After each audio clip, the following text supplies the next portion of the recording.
Hello, everyone, and welcome. My name is Teddy. I'm a winter naturalist at the Aspen Center for Environmental Studies, or ACES. If this is your first time at ACES, welcome. If it's not, then welcome back. Each winter, ACES partners with Wilderness Workshop and the Roaring Fork Audubon to co-host Naturalist Nights, a free winter speaker series featuring experts from across the country who explore different topics of the natural world and our community. We would like to thank, this is our last Naturalist Night of the season, and we thank you all for joining us. We would like to thank all of our amazing sponsors for tonight. Our gold sponsors are Reese Henry and Company, Ken Ransford. Our silver sponsors are Ute Mountaineer, Blazing Adventures, Bristlecone Mountain Sports, Aspen Square, Two Leaves in a Bud, Aspen Snowmass, and Bonfire Coffee. These businesses provide financial and in-kind donations that make Naturalist Nights possible, including the cookies and tea that you are enjoying tonight. Grassroots TV is live streaming tonight's presentation on their website, Wilderness Workshop, and ACES Facebook page, and our YouTube channel as well. A cleaned up recording will be made available on ACES and Wilderness Workshop's YouTube channel in the coming days. And now I am excited to introduce tonight's speaker, Evan Hjerpe.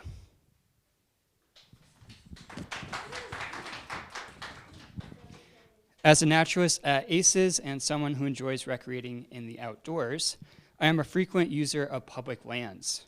I've always been interested in how the multiple use mandates have historically been used to balance conservation, recreation, and economic development. And more recently, how agencies like the Bureau of Land Management and the U.S. Forest Service are adapting to novel environmental stressors under climate change, such as unprecedented drought, historic wildfires, and shifting distributions of animal and plant species, all of which pose threats not only to outdoor recreation, but also to regional and state economies. And now to talk about Evan a little bit. He is the founder and director of the Conservation Economics Institute, or CEI, a nonprofit research organization that aims to apply economics to sustainable management of natural resources. He holds a Ph.D. in forest economics and management from Northern Arizona University. His expertise includes conservation benefits, regional economics, public land policy, and recreation economics. Evan has consulted for private businesses, nonprofit organizations, federal agencies, and universities, and has also authored numerous journal articles and technical reports. Please remember to hold your questions until the end of the presentation, when we will have a brief Q&A session. Thanks, and please welcome Evan Hjerpe. Thank you, Teddy, for that great introduction. Thanks to all of you for making it out this evening. I guess there's a little bit of interest in the economics of public lands and protected areas. I want to thank Roaring Fork Audubon. I want to thank Aspen Center for Environmental Studies and Wilderness Workshop for hosting this Naturalist Night series. It's a wonderful public service for everybody, and I'm honored to be here tonight. This evening, I want to take you on a conservation economics journey, if you will, exploring public lands and protected areas through an economic lens. I want to provide a recent history of economic changes, restructuring, and transitions that are occurring in the American West related to our public lands and protected areas. And I hope to provide a compelling argument on why we need to prioritize the sustainability of our public lands now more than ever. I briefly want to give you a description of CEI. We are a network of environmental economists with a mission of applying economics to the sustainable management of our natural resources, the development of healthy communities, and the conservation of nature. We have an incredible team and network of economists, and we also have a very excellent board with Tom Holmes, John Loomis, Gwendolyn Aldrich, and Pete Morton. Pete Morton has been working on phased energy development for over 30 years on public lands and is a co-founder of CEI, and we're honored to have Dr. Pete Morton in the back of the room with us tonight. Thanks, Pete. I also want to say that our work is really building on numerous other researchers who laid the foundation for a lot of economic valuation of natural amenities. And one of these is John Crutilla, who in the 1960s and 70s really started to formalize the economic values of undisturbed natural environments. It really hadn't been done before in economics. And I want to read you a quote from his seminal paper in the American Economic Review Journal titled Conservation Reconsidered. This is in 1967. The quote is, "Natural environments will represent irreplaceable assets of appreciating value with the passage of time." So it's a quick quote, but the entire paper really captured some of these very novel economic concepts about undisturbed natural environments. It talked about the irreplaceability of these natural environments, talked about how degradation and development can be irreversible on our natural environments. And he really started opening up the ideas of passive use values. These are existence, option, and bequest values. And you can think about how most all of us want to bequeath natural amenities to our children and to our grandchildren. So John Crutilla was a real pioneer. We also have another pioneer who happens to be on CEI's board, and that's Dr. John Loomis. He's a retired professor from Colorado State University, and John Loomis has been prolific in his research of non-market valuation of public lands, on recreation and water economics. So we're very honored to have him on our board as well. So I want to start with a little bit of levity for all of us. This is kind of a spoof commercial about nature. Some of you may have seen this, came out a few years ago. It's from a group called Prescribed Nature. And I'll tie it back into some of the economic values of public lands, but let's hear what they have to say. Do you find yourself longing for the apocalypse? I did. I was looking for a reason to live. Hi. Are you feeling tired, irritable, stressed out? Well, you might consider nature. From the people that brought you Getting Outside comes prescription strength Nature, a non-harmful medication shown to relieve the crippling symptoms of modern life. Nature's recommended for humans of all ages, and it's great for pets too. Nature can reduce cynicism, meaninglessness, anal retentiveness, and murderous rage. In clinical studies, Nature is proven to decrease work-induced catatonia. Caution. Nature may cause you to slow down, quit your job, or seriously consider what the you're doing with your life. If you are overly cynical, jaded, or emotionally numb, you may need to increase your dose of Nature. Do you have trouble being even mildly uncomfortable? Nature may not be right for you. Side effects may include spontaneous euphoria, taking yourself less seriously, and being in a good mood for no apparent reason. So ask your doctor if nature is right for you.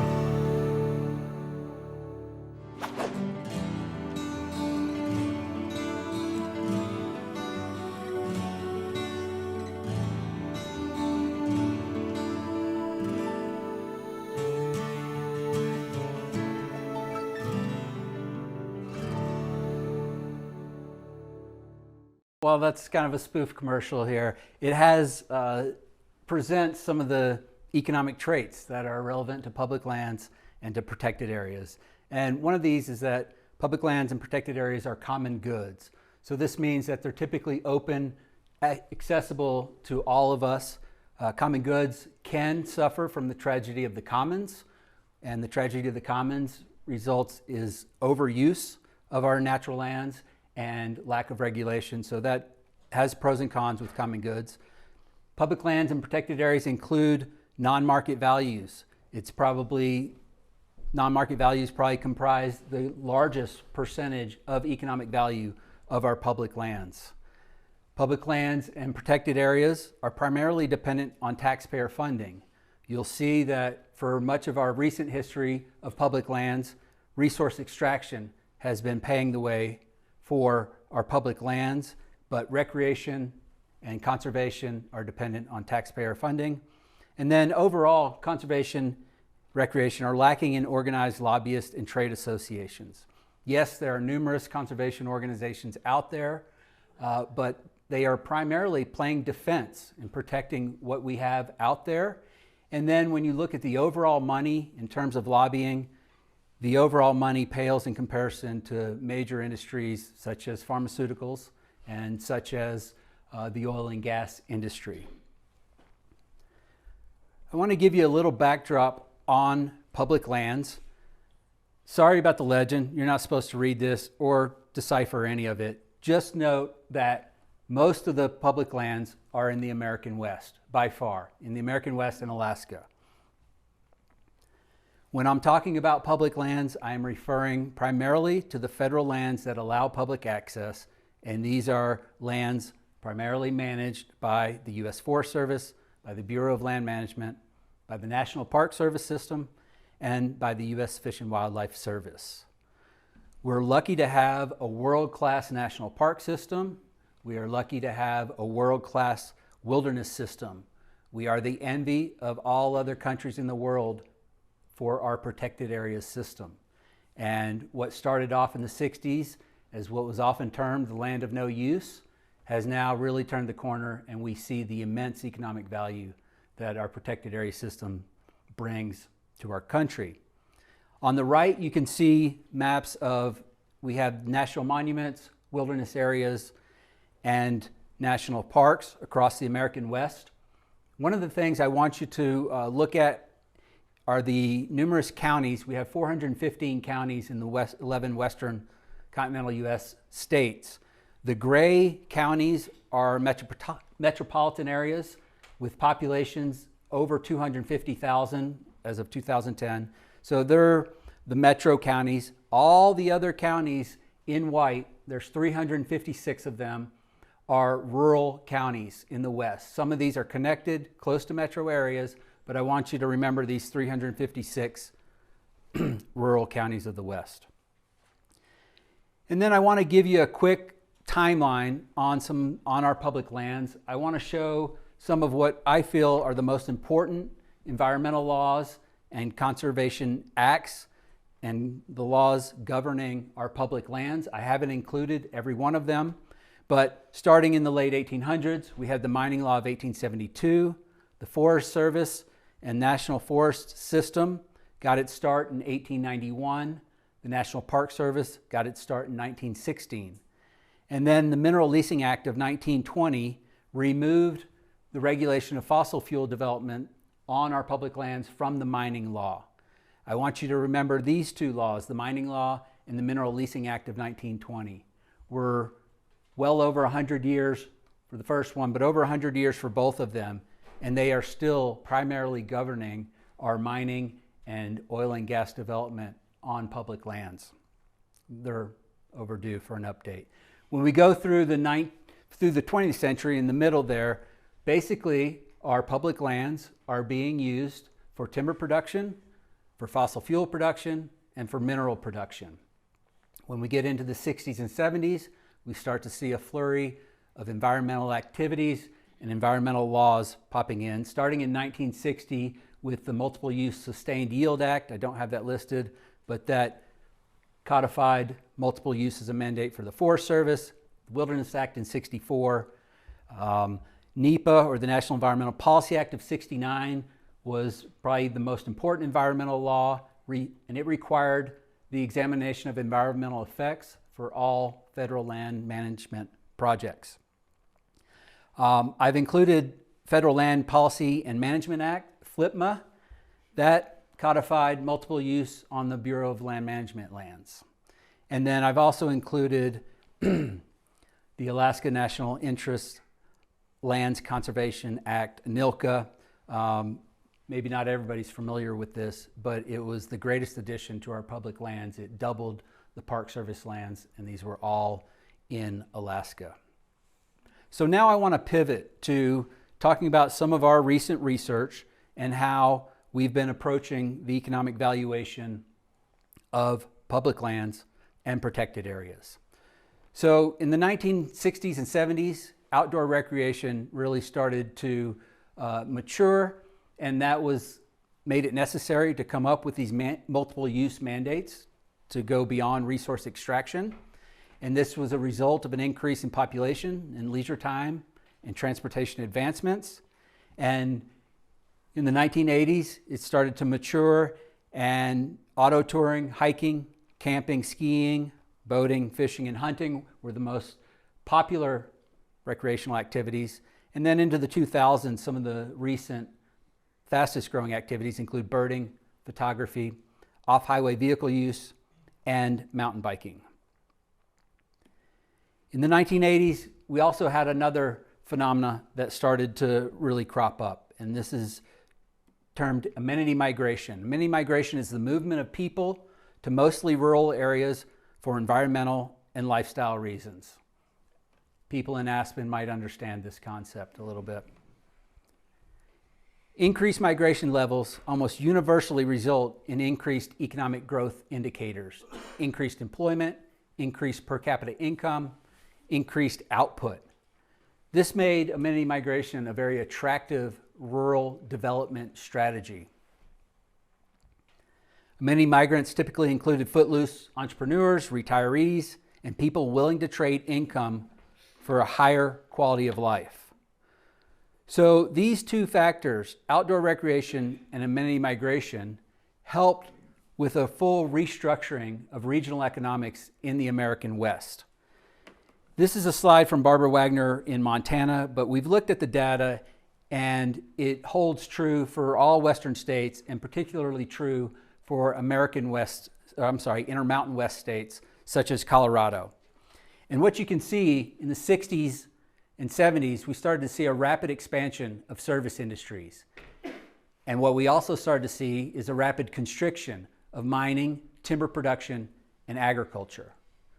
This has led to expansive service industries now in the Intermountain West, in the American West. And these service industries are not just all hotel jobs or restaurant jobs. They now comprise a lot of infilling service industries that are very high wage industries, and that includes medical, business services, IT, and information. So these infilling services are extremely important now to regional economies. So I want to share a couple of our research articles where we looked at amenity migration and protected areas in the West. There had been a lot of research on amenity migration in general in different parts of the world, actually, and some of it in the American West, where the phenomenon has been very pronounced. And we are building on the work here. There were a couple of Montana economists, Tom Power and Ray Rasker, who started showing case studies of people not following jobs, but following natural amenities and bringing their income, bringing their personal businesses with them. And with this research, there was a lack of kind of systematic, area-wide research on this for the American West. So we saw a gap, and we really wanted to look at the influence of protected areas, in particular, on Western amenity migration.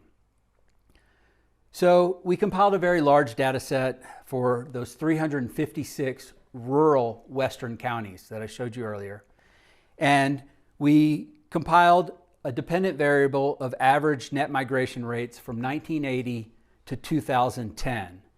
And then we came up with numerous other explanatory variables or potential independent variables, such as natural amenities. This included climatic, geographic variables, included land cover. We also included designated natural amenities. That's what we termed it. These were the 6 protected areas that we thought were most prominent. That was wilderness, national monuments, national parks, wild and scenic rivers, wilderness study areas. And then we also looked at built amenities and social amenities. And then our results were pretty interesting. We found that warm winters and water area were driving much of this migration. That had been found in some other studies. But this idea that people, especially snowbirds and retirees, want a bit of a warmer winter. We found that wilderness areas and national monuments were statistically significant in affecting and influencing this amenity migration in the West. We found that Colorado and Nevada were the 2 state leaders. It started in the 1980s in California, and then shifted in the 1990s to Colorado, and Colorado blew up in the 1990s with amenity migration. A lot of you probably understand that. And then we found a negative association with counties with oil and gas dependency and with agriculture. These counties lost population throughout these decades or just stayed steady. So here's a heat map of these, the dependent variable. This is 3-decade average rates of net migration in these western counties. And you can see that the southern warmer areas have a little more in migration. You can see that central Colorado had quite a bit. Pickens County was kind of mild, but did increase quite a bit in the 1990s. And not every one of these was amenity migration. I want to show you one that was the result of a resource boom, and that is in the northeastern corner of Nevada. That's Elko County, and Elko County doubled in population in the 1980s due to a gold rush. So not every one of this is amenity migration, and made us want to look a little deeper at this.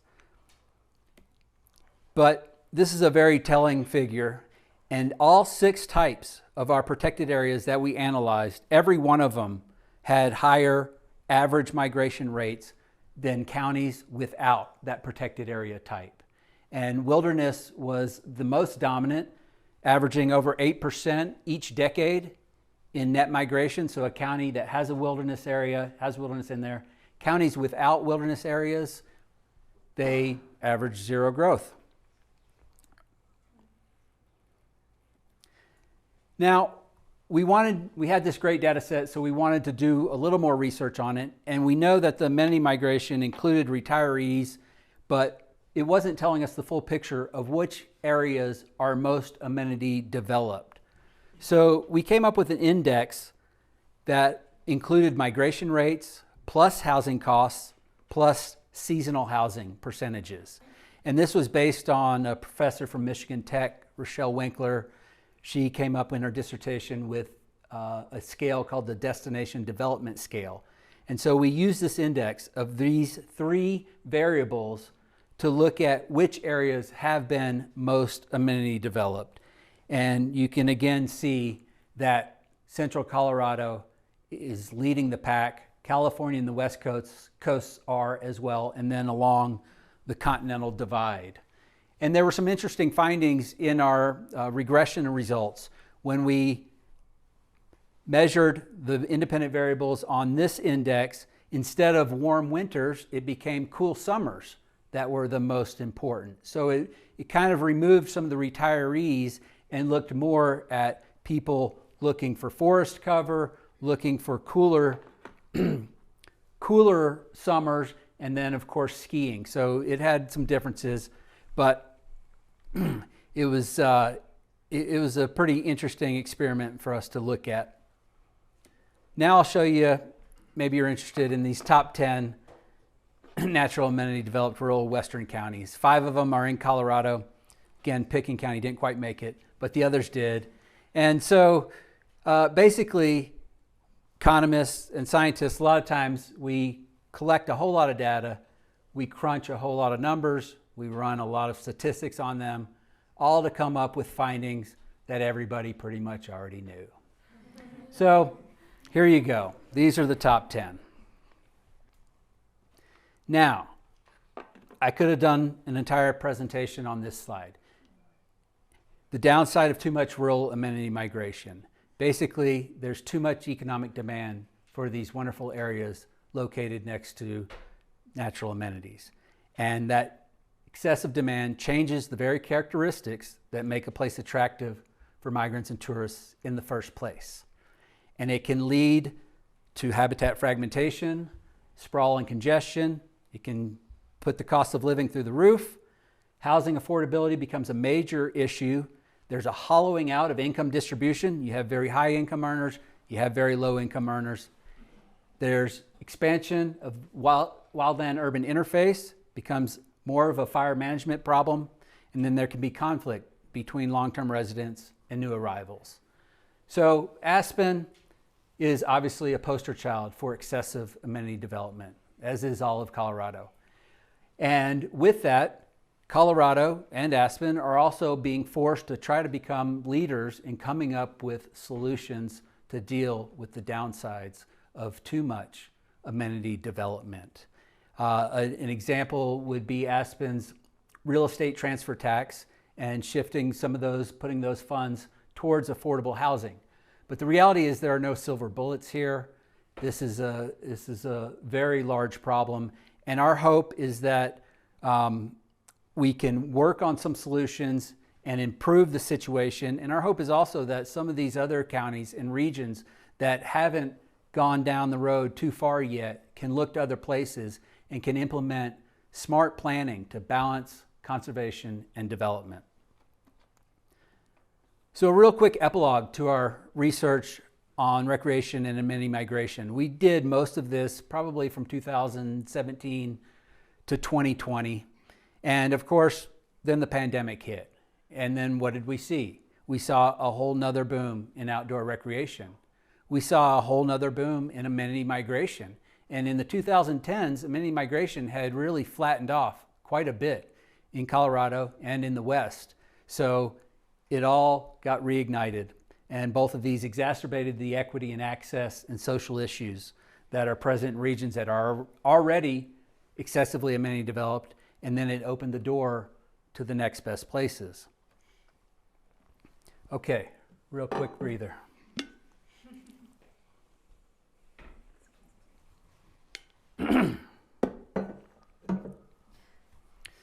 So with this tremendous economic value coming from public lands and from protected areas, it would be easy to assume that funding for conservation on public lands would match its economic value.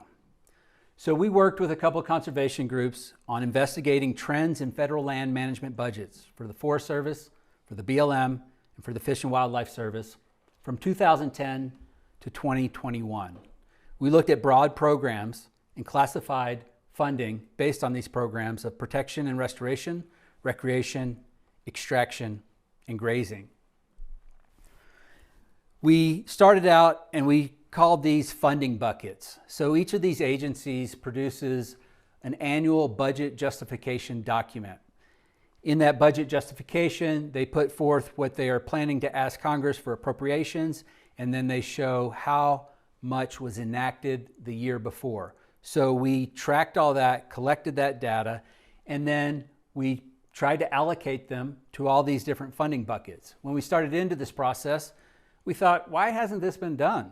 I mean, why can't we just quickly look and see, hey, where's all our funding going and what are the trends on this?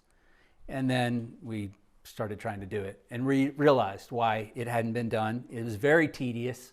The budget justification documents were not transferable or comparable among agencies.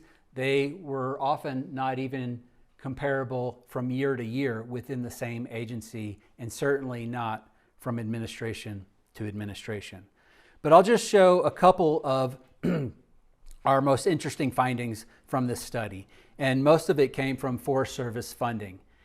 From 2010 to 2020, wildfire management for the Forest Service increased 60%, from $3 billion to almost $5 billion annually. This appears to have come at the detriment of all other major activities on Forest Service lands. We have in the red extraction and grazing. Those decreased just a little bit, but recreation funding and appropriations decreased 11% from 2010 to 2020, and funds for protection and restoration decreased a whopping 37% over this time. All appropriations were presented in real dollars in 2020. So this is a major decrease. We also looked at recreation.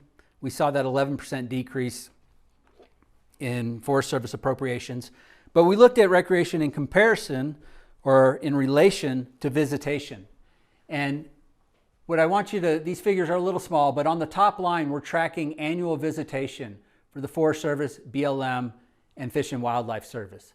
You can see steady increases, and then you can start to see some of the pandemic booms. But What we did was we termed this gap between increasing increasing recreation and appropriations. So in 2010, every visit to Forest Service lands had about $4.50 of appropriations dedicated to that visit.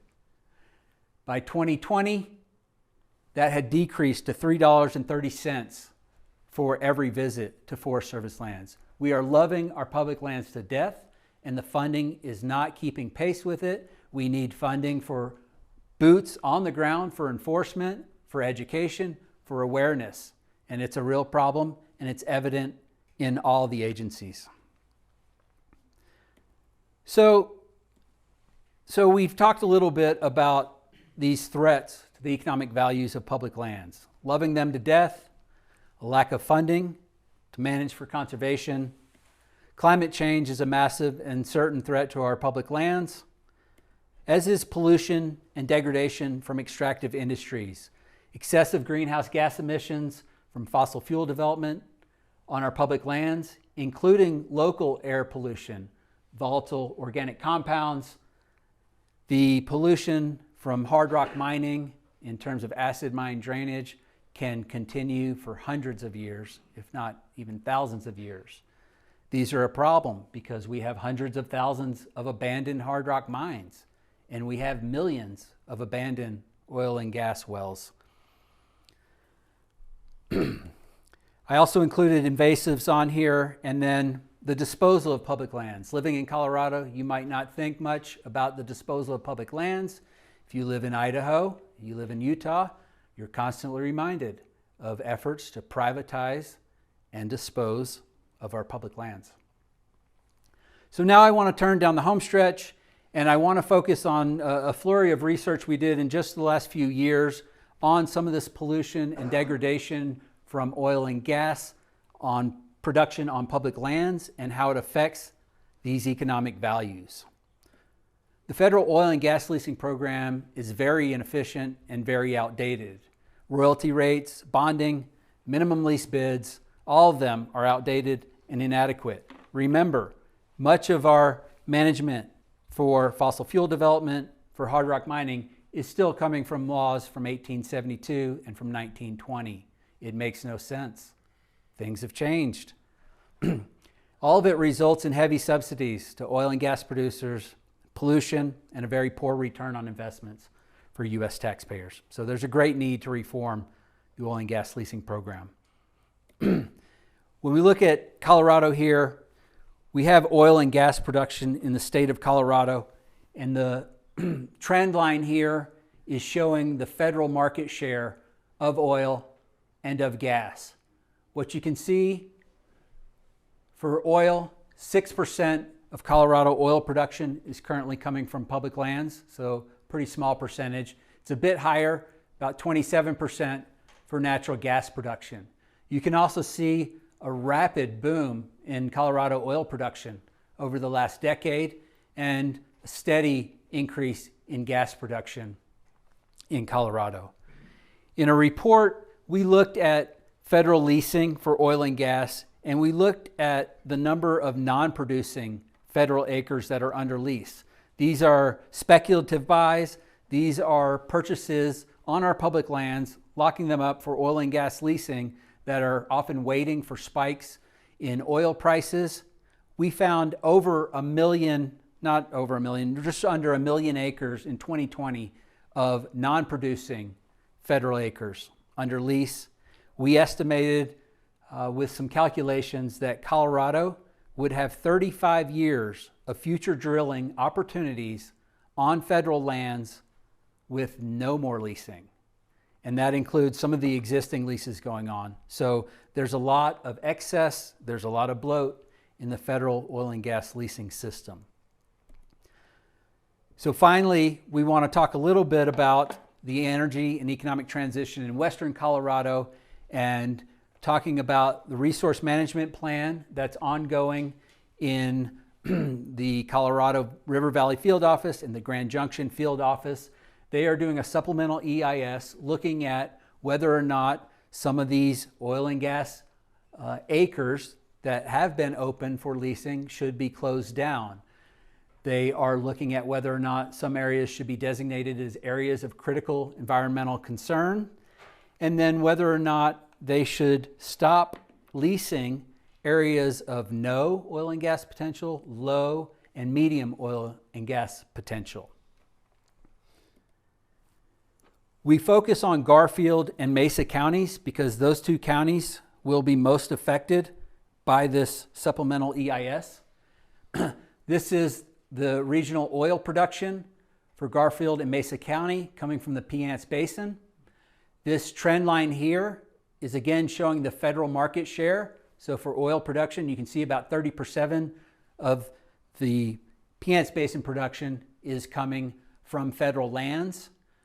You can see a major boom and rise to 2012, and then a steady decrease from 2012 to now.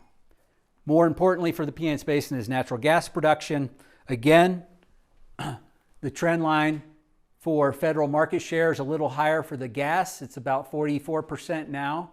It's coming from public lands, but we see the same idea. Rapid shale boom from directional drilling and hydraulic fracturing increasing in the 2010s, peaking in 2012, steadily decreasing through multiple administrations to this point. We saw that the state of Colorado is increasing all of this oil and gas production and not decreasing.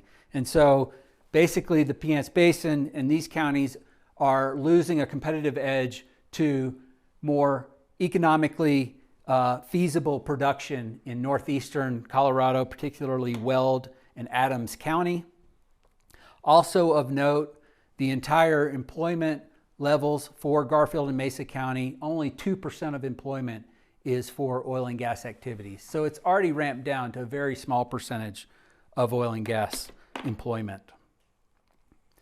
So in general, for an energy transition on public lands, a targeted focus for plugging orphaned and abandoned wells is a great job creation transition strategy. So in one of our reports, we looked at, there's a few estimates of how many orphaned and abandoned wells are in the US, but it's in the millions and we haven't even discovered all of them. So we looked at what would a job creation program of plugging 2.6 million abandoned oil and gas wells, what would that create? We found that would create 85,000 direct jobs for a duration of 10 years, and we found that it would reduce the emissions of 250,000 metric tons of methane. So another strategy would be aggressively capturing methane pollution from existing oil and gas production. This includes looking at leak detection and repair for operations, reducing the amount of flaring that's going on. This can be a win-win for both industry and the environment. You can get more market to gas, and you can reduce the amount of gas that is immediately emitted to the atmosphere. And then a third transition strategy would be to locate or co-locate, when possible, renewable energy projects near affected communities interested in diversifying their energy supply. So a couple of quick primary community considerations for rural energy transition. You need to look at the market effects first. If you're going to have a big transition in public lands energy, you need to understand how that's going to affect the overall employment levels in the region, how it's going to affect labor income, and how it will affect other supporting industries that help service oil and gas industries.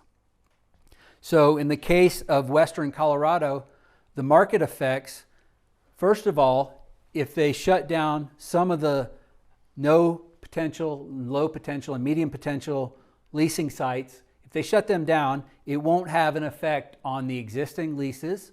It won't have effect on the much larger private and state market shares, and the effect won't come for a number of years. Another important consideration is the revenue and how communities can replace and offset revenues.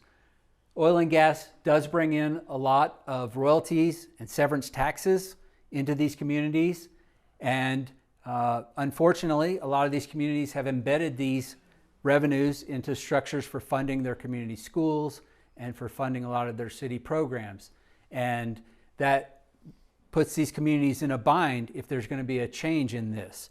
But we've also done quite a bit of research led by Pete Morton on examining the net fiscal impacts and costs of oil and gas. So typically you see, oh, all this revenue is brought back, but what's not calculated are the non-market values and the spillover pollution. Those aren't calculated into the problems. So you need to look at the overall costs of that. Resources for the Future has also looked at that. They did a case study with Rio Blanco and Garfield counties and showing two kind of dramatically different net fiscal costs from oil and gas there. And then finally, you have to look at the energy source, and you have to see how reducing natural gas and coal for regional power affects community. How is it going to affect the local community utility payer? How can you offset these sources? Colorado still is running and powering a lot of communities with natural gas and coal. So how can you replace this with renewables? Okay, going to wrap it up here. For a public lands economic summary, we really need a fundamental shift away from making the land pay its way with resource extraction to a strategy of investing in our natural capital. We need a greater understanding of public lands and protected areas as natural assets to be sustained and maintained for current and future economic value. Progress only goes in one direction, and that means that we're going to have less habitat, more species extinction, and more degradation to our natural amenities and our public lands and our protected areas as we move forward.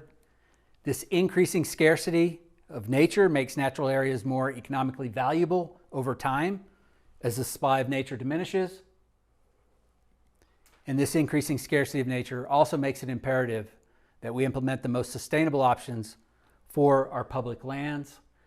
I don't want to be depressing, but these are some real issues. And as a researcher that spends almost every day looking at these economic trends on our public lands and in our protected areas, it's very alarming.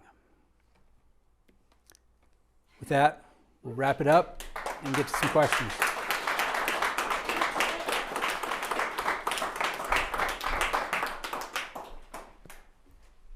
All right, we have time for a couple of questions. When you ask them, please speak into the microphone. It goes into our live feed so that we can hear what you have to say. Thank you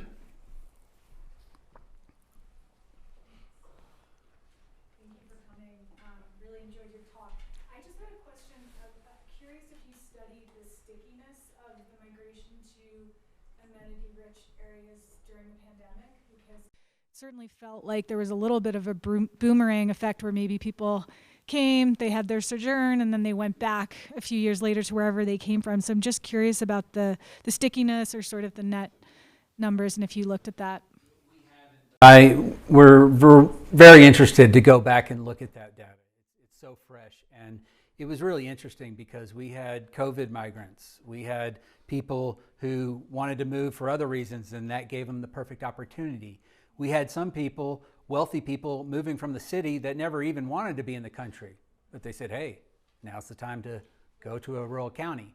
I suspect you're right that a lot of that wasn't super sticky, and a lot of them have already left, but it added a huge stress, and it was quite the boom. The other important thing is that you had a lot of people, a lot of investors using higher property values as equity, let's say in California, to go purchase places in areas with similar natural amenities but cheaper prices. That was Idaho. And that's kind of this natural amenity arbitrage where everything starts going and equaling out. Now Idaho's getting out of control. And we're really interested to go back because it was kind of, we kind of solved it, and then boom, it just happens again. Thank you. Mm-hmm.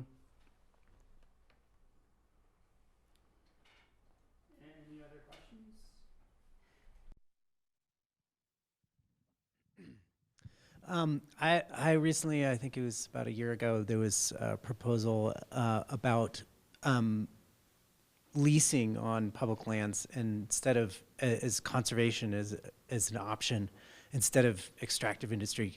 Can you talk a little bit about what the status is on that, and if that's a solution that might be something that's viable for us?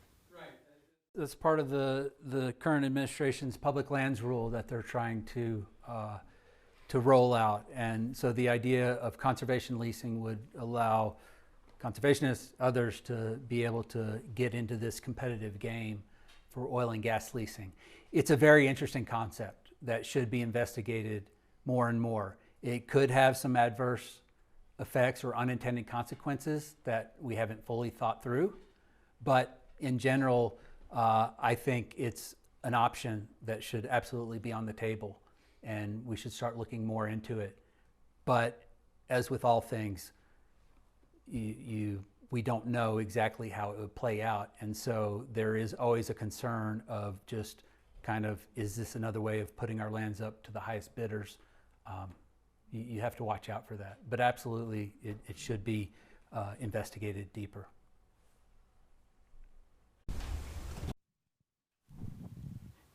So what can we do? I mean, what can we do? You are an expert, so you know what everything is involved, but we don't really know what you know. So, well, now what? Well, what we can do in terms of citizen actions, for starters, keep commenting on these NEPA processes. Oftentimes it feels like we're just getting lip service or something, and that it might not matter. But I've seen cases where enough commenting can change a final decision. Bring the economics, bring the science into it, and keep pointing to that. And again, I've seen situations where they couldn't deny the economics of it. And so that's where we like to try to publish most of our research in academic journals. It gives it greater legal standing. We have to make sure all of our work is bulletproof, because it will be attacked from every side. And getting it out there is a huge issue. And so we try to do outreach and communication of our research. We work constantly with advocacy groups and with conservation organizations who are getting this research into the land management process. Sometimes you have local land managers that are very receptive. Sometimes their hands are pretty much tied. And then ultimately, the courts can help settle some of this, and using science in litigation can make it almost irrefutable and gives a judge no choice but to say, this is the science and we need to go this way.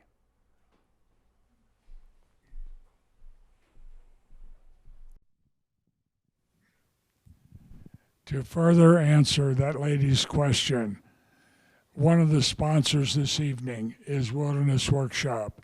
Please go online to Wilderness Workshop. Wilderness Workshop is dealing with so many of these issues. It's a local organization that needs your support. Any other questions?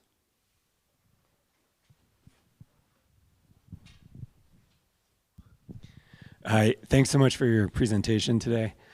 My question has to do with, you spoke a lot to the recreational value of our land, and I've been reading more and more recently about the value of the ecosystem services, sequestering carbon, filtering water, and what they provide to our communities.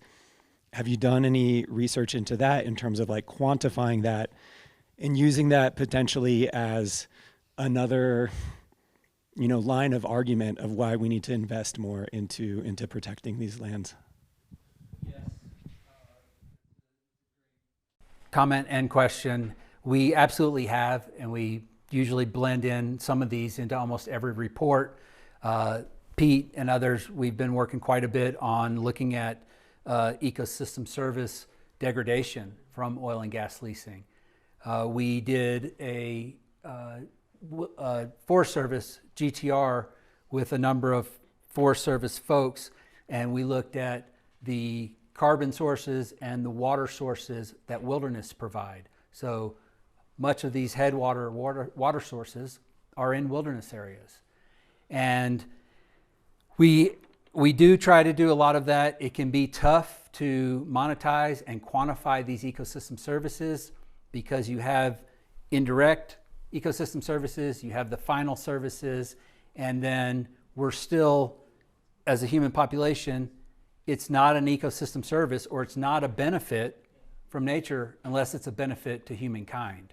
So if it's just benefiting the bears, well, all right, but how's it benefiting us? We like to watch bears, okay.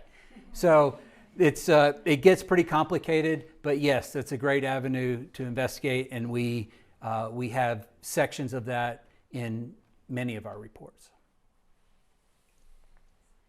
All right, we have a question from one of the viewers on the live stream, which is, why do we have to lease our lands in order to conserve them?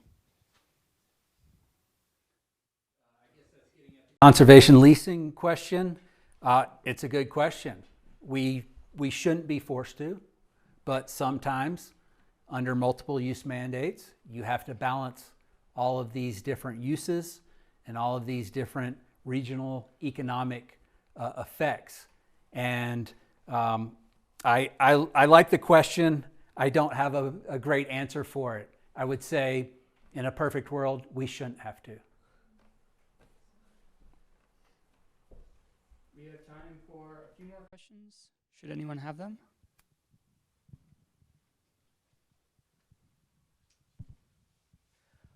In a prior question, you alluded to some of the complications around quantifying or qualifying certain aspects of your research. And I was curious if there's any particular variables or evaluations that you folks have thought about doing, but maybe have hesitated to do so or might do so in the future, some things maybe on the horizon.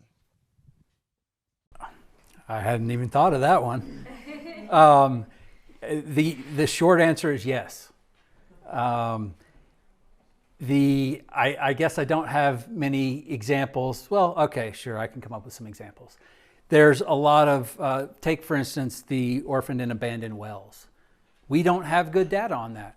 There are still numerous ones that they haven't been properly tallied. It's difficult to get these answers and get this data collection done through a federal agency. So one of the biggest issues that we have is a lack of data to be able to actually quantify and say this. Even if we feel like this is causing us strong economic impact, we don't know. On the horizon, we have some extensions of looking at oil and gas leasing, looking at impact fees for making polluters pay for pollution.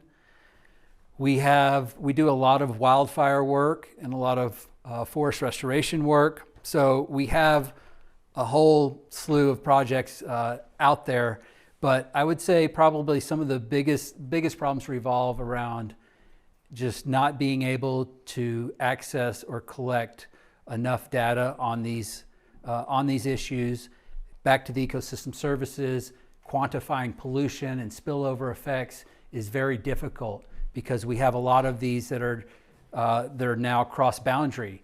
They're not abiding by political boundaries, so there are a lot of those problems. And then often we also run into some political issues where so a lot of people just don't want to dig into this.